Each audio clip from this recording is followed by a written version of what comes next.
بسم اللہ الرحمن الرحیم۔ السلام علیکم۔ امید ہے کہ آپ سب بخیریت ہوں گے۔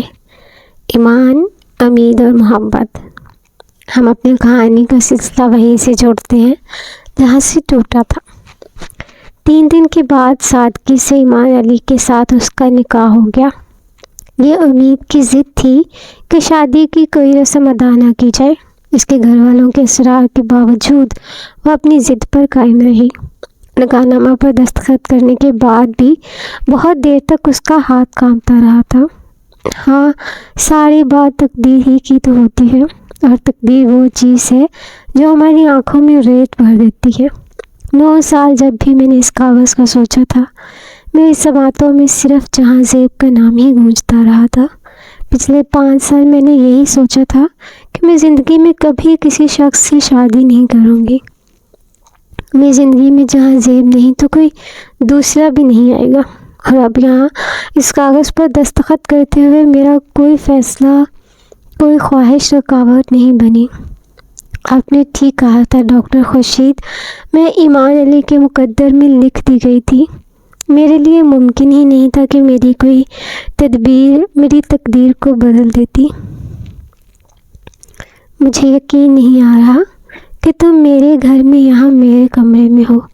یہ دنیا کا سب سے حیرت انگیز واقعہ ہے، اور میں خوش ہوں کیونکہ یہ حیرت انگیز واقعہ میری زندگی میں ہوا ہے۔ پچھلے 1 سال میں نے تمہیں بہت بار اس کمرے میں دیکھا ہے، بہت بار، اور اب جب تم واقعی یہاں ہو تو میں سمجھ نہیں پا رہا کہ وہ خواب تھا یا یہ خواب ہے، مگر جو بھی ہے مجھے اس خواب سے محبت ہے۔ تم میری سول میٹ ہو امید، میری بیوی نہیں ہو۔ مجھے کسی لڑکی سے محبت کا اظہار ہمیشہ بہت مشکل لگتا ہے، مگر آج تم سے محبت کا اظہار کرتے ہوئے کوئی دقت نہیں ہو رہی ہے۔ میرے پاس اتنے لفظ ہیں تمہارے لیے کہ تمہیں اندازہ بھی نہیں ہے۔ صبح 10 بجے اس کا نکاح ہوا تھا۔ شام کو اس کے ساتھ لاہور میں موجود تھی۔ سعود ارتضیٰ کی بیوی کچھ دیر پہلے ہی گئی تھی، اور اب وہ دونوں گھر میں اکیلے تھے۔ وہ کاٹن کے ایک امبرائڈڈ سوٹ میں اس کے سامنے بیٹھی تھی، اور وہ بچوں جیسی شفاف مسکراہٹ کے ساتھ دھیمے لہجے میں اسے بتا رہا تھا کہ اس نے پہلی بار اسے کہاں دیکھا، کتنا عرصہ وہ اس کے لیے وہاں جاتا رہا تھا، کس طرح وہ ہاسٹل تک اس کا تعاقب کرتا رہا تھا۔ وہ بے یقینی کے ساتھ اس کا چہرہ دیکھتی رہی، پھر اس کی آنکھوں میں آنسو آ گئے۔ محبت تو جہاں زیب نے بھی مجھ سے کی تھی، اور ایسی ہی محبت کی تھی۔ 9 سال وہ محبت کرتا رہا تھا، پھر سب کچھ بھگ سے اڑ گیا۔ یہ شخص چاہتا ہے میں اس کی 1-1.5 سال کی محبت پر ایمان لے آؤں۔ وہ اس کے آنسوؤں سے پریشان ہوا تھا، وہ ان کی وجہ جاننا چاہتا تھا۔ اس نے وجہ بتائی تھی۔ اس نے اسے کہا تھا کہ اس کے لفظ اسے جھوٹے لگتے ہیں، اسے ایمان کی باتوں پر یقین نہیں آتا۔ وہ بہت دیر خاموش بیٹھا، اس کا چہرہ دیکھتا رہا۔ تمہارا یقین نہ کرنا میری محبت کو کم نہیں کر سکتا، نہ ہی میرے لفظوں کو جھوٹا کر سکتا ہے، بہت دیر بعد اس نے کہا تھا۔ ایمان علی اس کی زندگی میں آنے والا عجیب ترین مرد تھا۔ اس سے حیرت ہوتی کہ کیا کوئی مرد انا کے بغیر ہو سکتا ہے، اور ایمان علی ایسا ہی ایک مرد تھا۔ وہ کم گو اور ریزرو تھا۔ اس کا اندازہ اسے شادی کے چند دن میں ہی ہو گیا تھا۔ اسے ایمان کی سرگرمیوں اور مصروفیت پر حیرت ہوتی، گھر، آفس، جم اور پھر گھر۔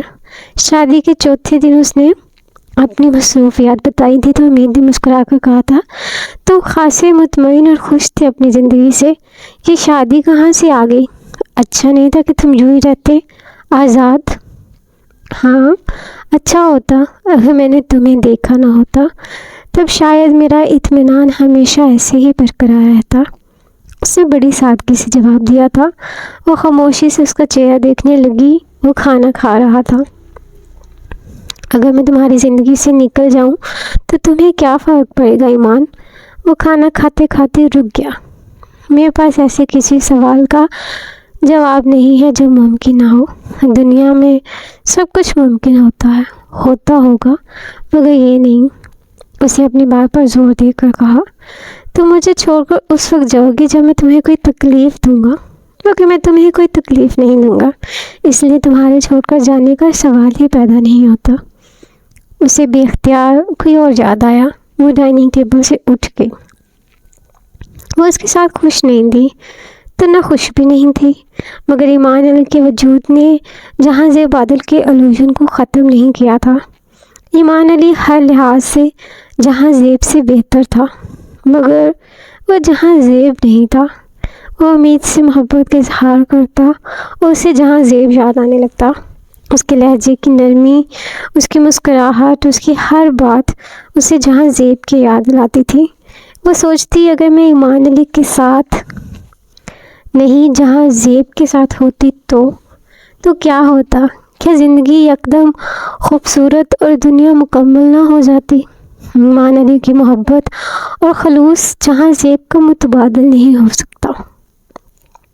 شادی کے ایک ہفتے کے بعد وہ اسے اپنے والدین سے ملوانے جرمنی لے کر گیا۔ وہ اس کے والدین سے 2-3 بار فون پر بات کر چکی تھی۔ وہ اس بات کا بھی اندازہ لگا چکی تھی کہ ایمان اپنی ماں سے بہت اٹیچڈ تھا اور اس کی باتوں اور خیالات پر اس کی ماں کے نظریات کی خاصی گہری چھاپ تھی۔ اسے پھر بھی اس بات پر حیرت تھی کہ ماں سے اتنا متاثر ہونے کے باوجود اس نے کرسچن ہونے کی کوشش کیوں نہیں کی، باقاعدہ طور پر کسی بھی مذہب کو اختیار کرنے سے اس طرح اجتناب کیوں کیا۔ سبل سے مل کر اسے خوشی ہوئی تھی۔ وہ واقعی بہت مختلف قسم کی عورت تھی۔ اس نے مغربی عورت کے بارے میں جو کچھ سن رکھا تھا وہ اس کے برعکس تھی۔ مجھے اب تک یقین نہیں آ رہا کہ ڈینیل نے شادی کر لی ہے اور تم واقعی اس کی بیوی ہو۔ جرمنی پہنچنے کے دوسرے دن اس نے دوپہر کو لنچ کرتے ہوئے امید سے کہا، یہ تو اب شادی کرنا ہی نہیں چاہتا تھا، مگر میں خوش ہوں کہ اسے بلاخر ویسی بیوی مل گئی جیسی یہ چاہتا تھا۔ یہ کیسی بیوی چاہتا تھا؟ امید نے ایمان کو دیکھتے ہوئے دلچسپی سے پوچھا۔ ایسی لڑکی جس کا کبھی کوئی بوائے فرینڈ نہ رہا ہو، جو بہت مشرقی ہو بلکہ تنگ نظر اور قدامت پرست۔ یقیناً تم ایسے ہی کسی گھرانے سے تعلق رکھتی ہوگی جہاں آدمیوں سے زیادہ میل جول نہیں ہوتا ہوگا، مگر پھر ڈینیل سے تمہاری ملاقات کیسے ہو گئی اور شادی؟ عجیب بات ہے نا۔ امید کے چہرے کی مسکراہٹ یکدم غائب ہو گئی۔ نہیں ممی، امید ایک ریسٹورنٹ میں کام کرتی تھی، میں نے اسے پہلی بار وہیں دیکھا، وہ مدھم آواز میں مسکراتے ہوئے ماں کو بتا رہا تھا۔ امید نے عجیب نظروں سے اسے دیکھا۔ اور تمہیں اس بات پر کوئی اعتراض نہیں ہوا کہ اس طرح کی جاب کر رہی ہے؟ ممی، آپ میرے بارے میں کچھ زیادہ ہی غلط سوچنے لگی ہیں، میں اتنا قدامت پرست بھی نہیں ہوں۔ اس نے ماں کی ماتھ پر کچھ جھینپ کر امید کو دیکھا جو بے تاثر چہرے کے ساتھ کھانا کھانے میں مصروف تھی۔ کیوں امید، کیا تمہارا کوئی بوائے فرینڈ نہیں رہا؟ سبل نے بڑی بے تکلفی کے ساتھ امید سے پوچھا۔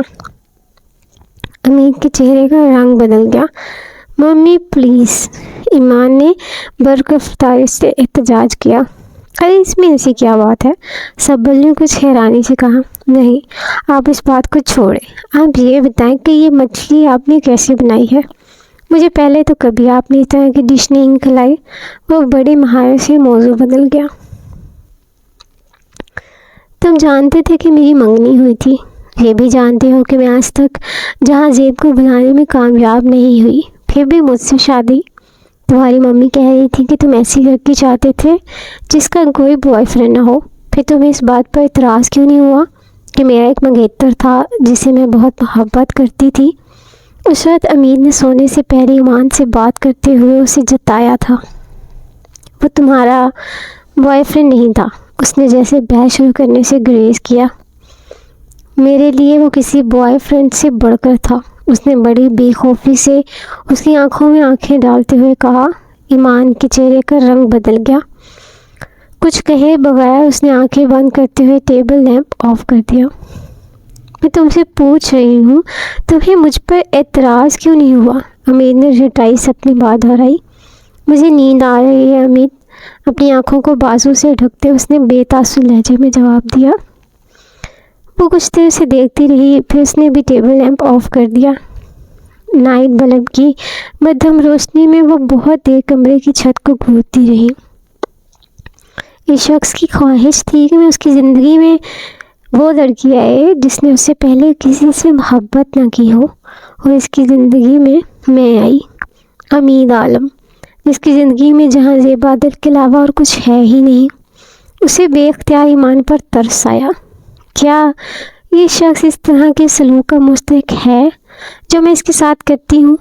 کیسے تکلیف نہیں ہوتی جب میں جہاں زیب کا نام اس طرح اس کے سامنے لیتی ہوں، اور میں یہ سب کیوں کرتی ہوں جب میں اسے شادی کر چکی ہوں، اس کے ساتھ زندگی گزار رہی ہوں، اس شخص کے ساتھ جو میری ہر خواہش پوری کرنے کی کوشش کرتا ہے، جس نے اپنی زندگی بہت دیانتداری سے گزارنے کی کوشش کی تھی۔ پھر یہ بات تسلیم کیوں نہیں کر لیتی کہ میرے پاس اس شخص کے علاوہ دوسرا کوئی راستہ نہیں ہے؟ یہ شخص اتنے کا تو مستحق ہے کہ میں اس کے جذبوں کی قدر کروں۔ اس طرح اسے تکلیف پہنچا کر میں کون سے جذبے کی تسکین چاہتی ہوں؟ وہ پتہ نہیں کس رو میں آ کر سوچ رہی تھی۔ ذہنی ابتری کے جس طویل دور سے وہ گزر رہی تھی، وہ چند لمحوں کے لیے جیسے ختم ہو گیا تھا۔ چند لمحوں کے لیے اس نے اپنے اندر کہیں سکون اور ٹھہراؤ محسوس کیا۔ بہت نرمی سے اس نے ایمان کی آنکھوں سے اس کا بازو ہٹاتے ہوئے کہا، کیا واقعی سو گئے ہو؟ میں کوشش کر رہا ہوں۔ ایمان نے آنکھیں کھول کر اندھیرے میں اسے دیکھنے کی کوشش کی۔ بات بدلنے کے لیے آنکھیں بند کرنے کی ضرورت نہیں ہوتی۔ وہ اب اطمینان سے اس کے کندھے پر سر ٹکائے آنکھیں بند کیے ہوئے تھی۔ ایمان نے بہت حیرت سے اپنے کندھے پر ٹکے ہوئے اس کے سر کو دیکھا، پھر اس کی نظر اپنے سینے پر دھرے اس کے ہاتھ پر گئی۔ وہ آنکھیں بند کیے پرسکون انداز میں سونے کی کوشش کر رہی تھی۔ وہ بے اختیار مسکرا دیا۔ اپنا ہاتھ اس کے ہاتھ پر رکھ کر اس نے خود بھی آنکھیں بند کر لیں۔ اگلے کچھ دن اس نے پوری طرح جہاں زیب بادل کو اپنے ذہن سے جھٹکنے کی کوشش کی۔ وہ ایمان کے ساتھ اس کے مختلف فیملی ممبرز کے ہاں دعوتوں میں شرکت کرتی رہی۔ ہر جگہ اسے ایمان کے بارے میں کچھ نہ کچھ ضرور معلوم ہوتا رہا۔ اسے اندازہ ہو گیا تھا کہ وہ اپنی عادات کی وجہ سے اپنے خاندان میں خاصا پسند کیا جاتا تھا۔ یہ پسندیدگی صرف اس کے لیے ہی نہیں بلکہ سبل اور پیٹر کے لیے بھی تھی۔ وہ اس کے ساتھ اپنے رشتے کو مضبوط کرنے کی کوشش کر رہی تھی۔ اس کا ہاتھ پکڑ کر سڑکوں پر چلتے ہوئے، اس کی باتوں پر ہنستے ہوئے، اس کے ساتھ باتیں کرتے ہوئے اس کے ہر بار جہاں زیب کے الوژن سے فرار حاصل کرنے کی کوشش کی۔ جرمنی میں قیام کے دوران اس نے ایمان کے ساتھ اپنی زندگی کی سیڑھی پر دوبارہ چڑھنے اور قدم جمانے کی کوشش کی، مگر وہ ایک بار پھر گری۔ جرمنی سے واپس آنے سے 2 دن پہلے وہ ایمان کے ساتھ کوئی شاپنگ کرنے گئی، اور وہاں اسٹور پر شاپنگ کرتے اس نے اچانک ایمان کو وہاں نہیں پایا۔ متلاشی نظروں کے ساتھ اس نے اسٹور کے ہر حصے میں اسے ڈھونڈنے کی کوشش کی، مگر وہ وہاں نہیں تھا۔ وہ کچھ پریشان ہو کر کاؤنٹر پر آئی۔ آپ کے ساتھ جو آئے تھے وہ اپنے سویٹرز کی پیمنٹ کر کے جا چکے ہیں۔ کاؤنٹر پر کھڑی لڑکی کی بات سن کر اس کے پیروں کے نیچے سے زمین نکل گئی۔ کیا مطلب؟ وہ کہاں جا سکتے ہیں؟ وہ شوہر ہے میرا، اور تو پھر آپ انتظار کریں، شاید وہ کسی ضروری کام سے باہر گئے ہوں۔ اس لڑکی نے اپنی ٹوٹی پھوٹی انگریزی میں اسے سمجھایا۔ وہ کچھ کہے بغیر اسٹور کے دروازے پر جا کر کھڑی ہو گئی۔ شاپنگ مال سے گزرتے ہوئے لوگوں کی بھیڑ میں اسے کہیں نظر نہیں آیا۔ وقت بہت آہستہ آہستہ گزر رہا تھا، اور اس کی بے چینی اس طرح میں اضافہ ہو رہا تھا۔ اس طرح مجھے چھوڑ کر وہ کیسے جا سکتا ہے؟ اس کے ہاتھ اب کانپنے لگے تھے۔ اس نے گھر کا ڈریس یاد کرنے کی کوشش کی، مگر وہ ناکام رہی۔ جرمن زبان میں گھر کے دروازے پر لکھا ہوا پتہ وہ کسی طرح بھی یاد نہیں کر پائی تھی۔ اس کے پاس پرس نہیں تھا، وہ بالکل خالی ہاتھ تھی۔ اس کی سمجھ میں نہیں آ رہا تھا کہ وہ کیا کرے۔ 10 منٹ گزر گئے، وہ نہیں آیا۔ امید نے خود کو اسی خوف کی گرفت میں پایا جس نے 5 سال پہلے اس رات اپنی گرفت میں دیا تھا، جب جہاں زیب کے جانے کے بعد وہ گیٹ پر آئی تھی۔ اسے اپنا آپ ایک بار پھر کسی اندھے کنویں کی تہہ میں محسوس ہونے لگا تھا۔ کیا ایمان مجھے جان بوجھ کر چھوڑ کر چلا گیا ہے؟ مگر کیوں اور اس طرح؟ او خدایا، اس کے دماغ میں سنسناہٹ ہونے لگی۔ اور اگر وہ بھی مجھے جہاں زیب کی طرح چھوڑ گیا تو میں کیا کروں گی یہاں اس طرح خالی ہاتھ؟ مگر میں نے ایمان کے ساتھ ایسا کیا کیا ہے کہ وہ یوں کرے گا؟ میں اس کی بیوی ہوں، کوئی بیوی کو اس طرح چھوڑ کر نہیں جا سکتا۔ مگر شاید وہ مجھے چھوڑ کر چلا گیا ہو جہاں زیب بھی تو چلا گیا تھا۔ وہ بے اختیار اسٹور سے باہر نکل گئی، پاگلوں کی طرح لوگوں کی بھیڑ کاٹتے ہوئے ایک ایک چہرے کو دیکھ رہی تھی۔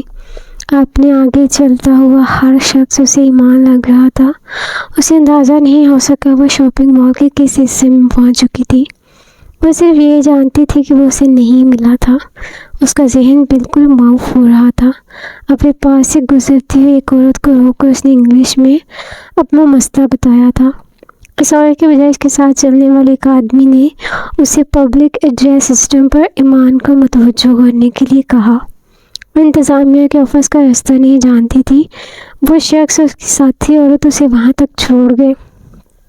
آفس میں موجود ایک لڑکی اور دو آدمیوں نے بڑی ہمدردی سے اس کی بات سنی اور پھر بڑے معمول کے انداز میں اسے تسلی دینے کے بعد پبلک ایڈریس سسٹم پر ایمان کا نام دہرانے لگے۔ وہ زر چہرے کے ساتھ لوگوں کو دیکھتی رہی۔ یہاں اکثر لوگ ایک دوسرے سے الگ ہو جاتے ہیں، یہ ایسی پریشانی کی بات نہیں۔ اعلان کرنے کے دوران اس لڑکی نے شاید اس کے فقط چہرے کو دیکھتے ہوئے اسے تسلی دی۔ وہ بے تاثر چہرے کے ساتھ اسے دیکھتی رہی۔ وہ جانتی تھی یہاں وہی لوگ ایک دوسرے کو ڈھونڈ دیتے ہوں گے جو ڈھونڈنے کی کوشش کرتے ہوں گے، اور اگر کوئی جان بوجھ کر کسی کو لڑکی ایک بار پھر ایمان کے نام پیغام دے رہی تھی۔ اسے اپنا پورا وجود بہت سرد محسوس ہو رہا تھا۔ اس کے بعد اب آگے مجھے کیا کرنا ہے؟ یہاں سے پاکستان ایمبیسی فون کروں، انہیں بتاؤں کہ میرے ساتھ کیا ہوا ہے، پھر اسے ڈھونڈنے کی کوشش کرے، اور ڈھونڈنے کے بعد بھی کیا ہوگا؟ اگر اس نے میرے ساتھ اپنی شادی سے انکار کر دیا یا اس نے کہا کہ وہ مجھے رکھنا نہیں چاہتا تو کیا ہوگا؟ میں واپس کیسے جاؤں گی اتنی بے عزتی کے ساتھ؟ اسے اپنا پورا وجود کسی آکٹوپس کی گرفت میں محسوس ہو رہا تھا۔ پہلے جہاں زیب، اب ایمان۔ میں نے ایسا کون سا گناہ کیا ہے کہ مجھے اس طرح سزا مل رہی ہے؟ آخر میں نے اس شخص سے کیوں شادی کی؟ مجھے شادی نہیں کرنی چاہیے تھی۔ ڈاکٹر خورشید وہ غلط کہتے تھے۔ وہ بھی شخص سے دھوکہ کھا گئے۔ اسے اپنا جسم پتھر کی طرح بھاری لگنے لگا تھا۔ اعلان کرتے ہوئے 30 منٹ گزر چکے تھے، وہ نہیں آیا تھا۔ لڑکی نے اب اعلان کرنا بند کر دیا۔ اب آپ گھر چلی جائیں، ہو سکتا ہے وہ یہاں سے جا چکے ہوں، اس لڑکی نے کہا۔ وہ گمسم اس کا چہرہ دیکھتی رہی۔ وہ اس لڑکی کو بتا نہیں پا رہی تھی کہ اس کے ساتھ کیا ہوا ہے۔ تبھی کوئی ایک جھٹکے سے دروازہ کھو کر اندر آیا تھا اور امید کا دماغ بھگ سے اڑ گیا۔ اس کا دل چاہتا وہ ایمان کو اتنا مارے، اتنی بری طرح مارے کہ وہ بے اختیار اس کی طرف آیا تھا۔ وہ نہیں جانتی اسے یکدم کیا ہوا، وہ بس اس پر چلانے لگی تھی۔ پھر اسے بے تحاشا رونا آیا۔ ایمان فقط چہرے کے ساتھ اسے روتا دیکھتا رہا۔ وہ بے حد دیر اسے معذرت کرتا رہا، مگر وہ اس کے ساتھ جانے کو تیار نہیں تھی۔ مجھے اب تمہارے ساتھ نہیں جانا، پاکستان جانا ہے، مجھے اپنا پاسپورٹ چاہیے۔ وہ روتے ہوئے صرف ایک ہی بات کہہ رہی تھی۔ وہ نہیں جانتی وہ اس کے رونے سے ضد ہوا یا اس کی باتوں سے، مگر بہت دیر تک اس کے پاس بیٹھے رہنے کے بعد وہ یکدم چلایا تھا۔ میں تمہارا مگیتر نہیں ہوں کہ تمہیں چھوڑ کر چلا جاؤں گا، میں تمہارا شوہر ہوں۔ اسے یقین نہیں آیا کہ یہ لفظ ایمان نے اس سے کہے تھے۔ کیا یہ شخص اب مجھے جہاں زیب کے حوالے سے طنز کا شکار بنائے گا؟ وہ یکدم رونا بھول گئی۔ اب چلے، وہ اسی طرح بلند آواز میں چلایا۔ کچھ کہے بغیر اس کے آگے چلتے ہوئے وہ کمرے سے باہر آ گئی۔ میں اپنے کزن کو دیکھ کر شاپ سے نکلا تھا۔ چند منٹ لگے مجھ سے باتیں کرتے اور تم وہاں سے غائب ہو گئی۔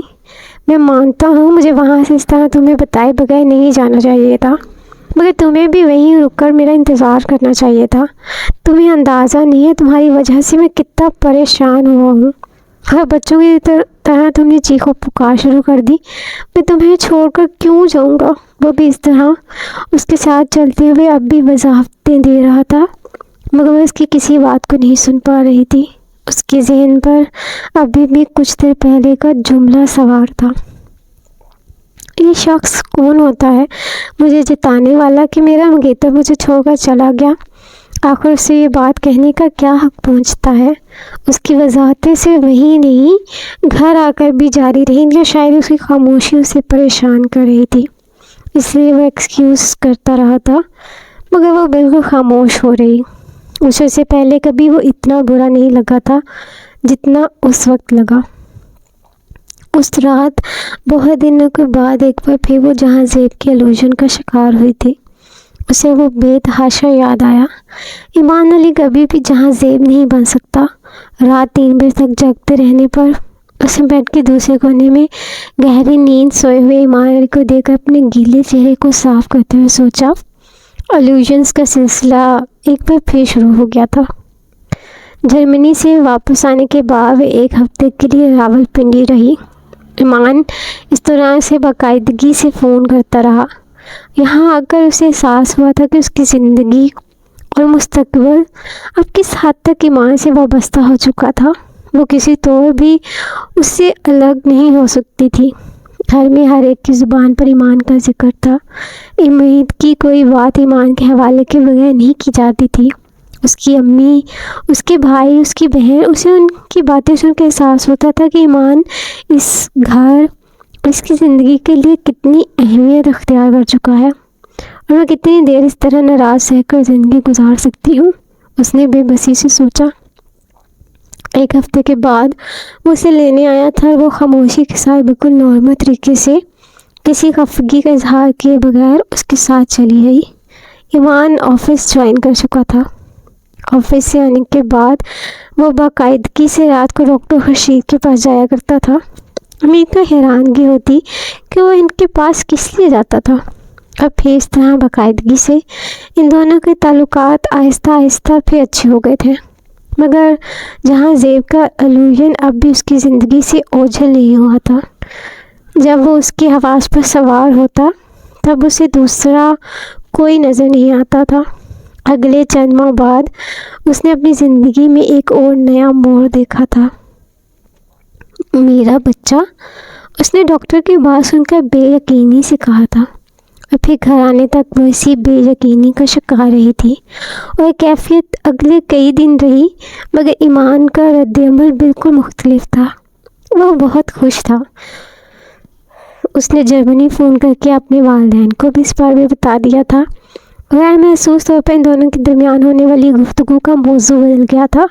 اب ان کے پاس بات کرنے کے لیے صرف ایک ہی موضوع تھا، باقی ہر چیز جیسے یکدم پس منظر میں چلی گئی تھی، حتیٰ کہ جہاں زیب بھی۔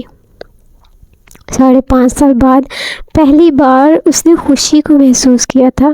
پہلی بار اس نے دنیا کو ایک بار پھر سے رنگین ہوتے دیکھا۔ میں ایمان اور اپنے بچے کے ساتھ بہت خوش رہ سکتی ہوں۔ شاید میں سب کچھ بھول جاؤں گی، اپنا وہ ماضی جسے میں آج تک جان نہیں چھڑا سکی، جو ایک ہولناک بھوت کی صورت میں میرا تعاقب میں رہتا ہے۔ اسے بعض دفعہ ہنسی آتی، واقعی ایمان مجھے کہاں چھوڑ سکتا تھا؟ اب تو شاید کبھی بھی نہیں، اور میں ہر وقت اس بے یقینی سے دوچار رہتی تھی کہ وہ مجھے چھوڑ سکتا ہے۔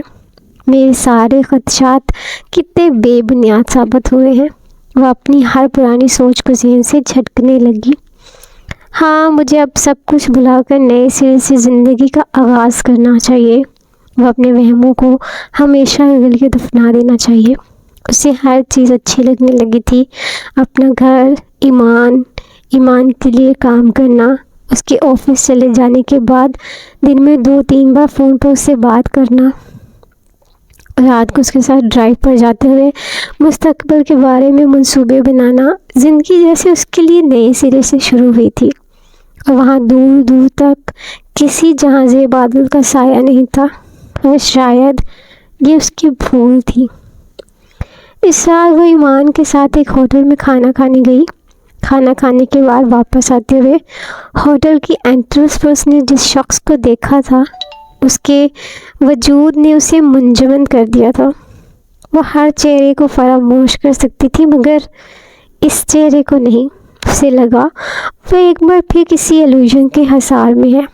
اس بار کچھ بھی الوژن نہیں تھا۔ وہ ایک لڑکی کے ساتھ ہنستا ہوا سیڑھیاں چڑھتے ہوئے اس کی طرف آ رہا تھا۔ پھر جہاں زیب نے بھی اسے دیکھ لیا تھا، چند لمحوں کے لیے اس کے پاؤں بھی ساکت ہوئے، پھر وہ تیزی کے ساتھ اس کے پاس سے گزر گیا۔ امین کا دل چاہا وہ بھاگ کر اس کے پیچھے چلی جائے، اس لڑکی کو اس کے پہلو سے ہٹا کر خود اس کی جگہ لے لے۔ وہ نہیں جانتی ایمان اس وقت اسے کن نظروں سے دیکھ رہا تھا۔ اسے یوں لگا وہ 5.5 سال پہلے کے اس جنگل میں ایک بار پھر پہنچ گئی تھی، جہاں زیب کے علاوہ دنیا میں اب بھی کچھ نہیں تھا۔ اس کے ہاتھ اب بھی خالی تھے، زندگی اب بھی ایک کشکول تھی۔ وہ ہال میں کہیں گم ہو چکا تھا، اسے نظر نہیں آ رہا تھا۔ اسے یکدم اپنے کندھے پر ہلکا سا دباؤ محسوس ہوا، وہ جیسے یکدم اپنے حال میں لوٹ آئی تھی۔ گردن موڑ کر ایمان کو دیکھا، اس کے کندھے پر اس کا ہاتھ تھا، جہاں زیب۔ اس نے ایمان کے منہ سے صرف ایک لفظ سنا۔ ہوٹل کے بند دروازے کو دیکھتے ہوئے اس نے اس بات میں سر ہلا دیا۔ ایمان یکدم کچھ کہے بغیر تیزی سے سیڑھیاں اتر گیا۔ اس نے بے چینی سے اسے جاتے دیکھا اور اسے احساس ہو گیا کہ ایمان کو کیا ہوا ہے۔ ہوٹل کے دروازے سے نظر آنے والے لوگوں کی چہل پہل پر آخری نظر ڈالتے ہوئے اس کے پیچھے سیڑھیاں اتر گئی۔ ایمان گاڑی میں اس کا انتظار کر رہا تھا۔ امید کے بیٹھتے ہی اس نے گاڑی چلا دی۔ وہ بہت محتاط ڈرائیونگ کرتا تھا مگر پہلی بار اسے اتنی ریش ڈرائیونگ کرتے ہوئے دیکھ رہی تھی۔ 3 جگہ اس نے سگنل توڑا، 2 بار اس نے غلط ٹرن لیا، 2 بار اس نے غلط طریقے سے اوورٹیک کیا۔ اس کا چہرہ بے تاثر تھا مگر اس کی ہر حرکت سے اس کا اضطراب ظاہر ہو رہا تھا۔ امین کو احساس ہو رہا تھا اس طرح بے اختیار ہو کر اس نے کتنی بڑی غلطی کی تھی۔ میں گھر جا کر اسے معذرت کروں گی، کوئی بہانہ بنا دوں گی، اس نے خود کو تسلی دینے کی کوشش کی مگر گھر پہنچ کر اسے بات کرنے کی کوشش بری طرح ناکام رہی تھی۔ وہ اس کا ہاتھ جھٹک کر کوئی معذرت سنے بغیر اسٹڈی میں چلا گیا۔ وہ پریشانی کے عالم میں بیڈ روم میں بیٹھ گئی۔ بہت عرصے بعد اس نے خود کو اس طرح بے بس محسوس کیا تھا۔ وہ ایمان سے محبت نہیں کرتی تھی مگر اس کے باوجود وہ اس سے معذرت کرنا چاہتی تھی کیونکہ وہ اس کا شوہر تھا، اس کے بچے کا باپ تھا۔ وہ اس کے ساتھ اپنے کسی رشتے کو اس سٹیج پر ختم نہیں کرنا چاہتی تھی، وہ ختم کر ہی نہیں سکتی تھی۔ بہت دیر بعد اٹھ کر اسٹڈی میں گئی۔ ایمان کمپیوٹر پر اپنے کام میں مصروف تھا۔ وہ اس کے قریب جا کر بیٹھ گئی۔ ایک بار پھر اس نے ایمان سے معذرت کرنے کی کوشش کی مگر وہ یکدم بھڑک اٹھا تھا۔ جب تم یہ جانتی ہو کہ تمہیں غلط کام کر رہی ہو تو کیوں کر رہی ہو؟ ایک ایسے شخص کے لیے جس نے 9 سال تمہیں اپنی منگیتر رکھنے کے بعد تم سے شادی نہیں کی، اس کے لیے کیوں پریشان ہو تم؟